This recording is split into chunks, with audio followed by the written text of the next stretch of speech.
कुछ आइडिया दे सके सर, कितने की उम्मीद है इन्वेस्टमेंट की? देखिए, जापान के दौरे के दौरान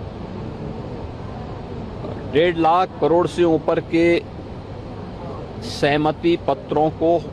वहां के इन्वेस्टर ने हमें सौंपा था, जिसमें से लगभग 1 लाख करोड़ के आसपास का हमारे साथ एमओयू हुआ था।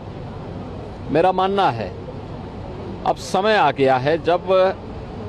कल हम जो इनॉग्रेशन सेशन होगा हमारा, उस समय भी और इसके बाद अन्य कार्यक्रमों में, अलग अलग सेशन में भी इन सबको ग्राउंड ब्रेकिंग भी करेंगे। अब ये केवल बातचीत नहीं होगी, ग्राउंड ब्रेकिंग का भी होगा। कल इनॉग्रेशन सेशन में ही 2000 करोड़ का एक इन्वेस्टमेंट का प्रस्ताव ऑटोमोबाइल का ये कल यहाँ पे होने जा रहा है। ग्राउंड ब्रेकिंग भी होगा और इसको हम आगे बढ़ाने का कार्य ऑटोमोबाइल के सेक्टर में, रोबोटिक के सेक्टर में, हाइड्रोजन एनर्जी के क्षेत्र में, अन्य तमाम उसमें मैन्युफैक्चरिंग के लिए जो संभावनाएं हैं यूपी के अंदर, उन सभी में ये कार्यक्रम तेजी के साथ आगे बढ़ेगा। तो सर, ये इन्वेस्टमेंट एमओयू जो है ये यमुना एक्सप्रेसवे पे देख सकते हैं या और भी जगह, कहीं भी यूपी के अंदर हमने, हमारे पास 75,000 एकड़ का लैंड बैंक है, 36 सेक्टोरल पॉलिसीज हैं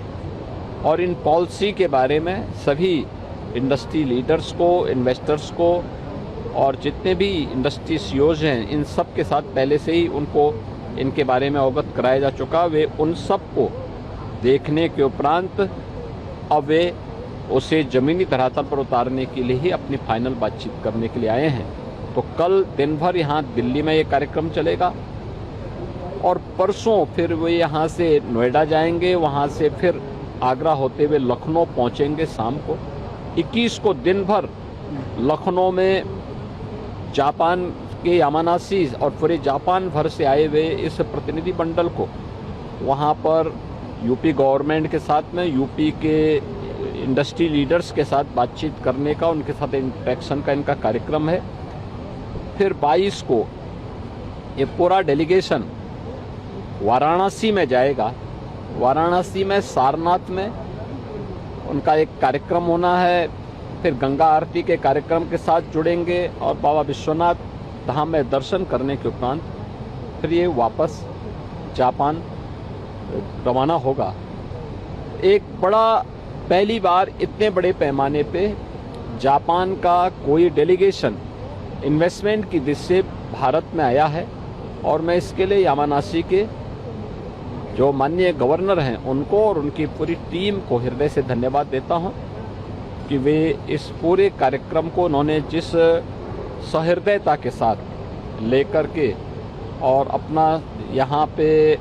आत्मीयता दिखाई है और भारत और जापान के संबंधों को मजबूती प्रदान करने के लिए अपना योगदान दे रहे हैं, वह सचमुच अभिनंदनीय है। और मेरा मानना है कि जापान की टेक्नोलॉजी,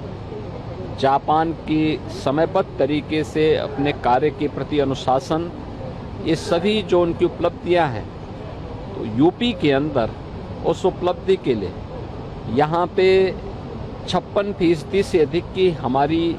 यंग वर्कफोर्स एक स्केल के रूप में, स्किल के रूप में और डबल इंजन सरकार की स्पीड के रूप में यूपी के अंदर वह सब उनको दिखाई देता है और यूपी के इस अपॉर्चुनिटी का लाभ अवश्य जापान के हमारे इन्वेस्टर लेंगे।